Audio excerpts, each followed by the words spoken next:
In today's video, I'm going to teach you how to animate and add transitions in Google Slides.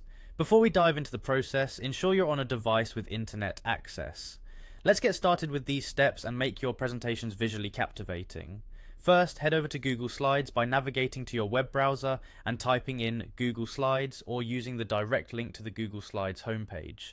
If you haven't already, you'll need to sign in with your Google account.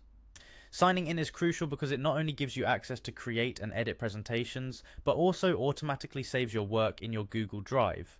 Once you're on the Google Slides homepage, you'll want to start a new blank presentation. This is the ideal way to unleash your creativity without any preset templates getting in your way. On the Google Slides dashboard, look for the option that says blank presentation and click on it. This will open up a new slide deck where we'll be adding animations and transitions. Now that you have your blank presentation open, look at the top menu and locate the Insert option. Clicking Insert will reveal a drop-down menu with several different options. For this tutorial, click on Animation. This action will open up an animation pane on the right side of your screen, allowing you to add animations to elements within your slide. With the animation pane open, it's time to apply some animations. Click on a specific text box or an image on your slide that you want to animate. In the animation pane, you will find a variety of animation styles to choose from. Whether you're looking for something subtle like a fade in or more dynamic like a bounce, there are plenty of options to match the mood and message of your presentation. Select your preferred animation style and, if desired, adjust the speed and trigger, whether it starts on click after a previous action or with a previous action, to tailor how the animation behaves.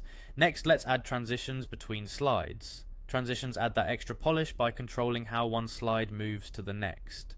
To do this, go back up to the top toolbar and click on the slide menu. In this drop down, you'll find transition. Selecting this brings up additional options similar to animations, but these are applied to the whole slide rather than individual elements. You can choose from transitions like slide, fade, or flip, and adjust the speed to match the pacing of your presentation. After applying these effects, take a moment to preview your presentation. This can be done by clicking the Present button at the top right corner of the screen. This will give you a sense of how your slides will appear during an actual presentation and allow you to make any necessary tweaks to animations or transitions. With these steps, you're well on your way to mastering animations and transitions in Google Slides. It's a simple yet effective way to enhance your presentation and keep your audience engaged. Thanks for watching.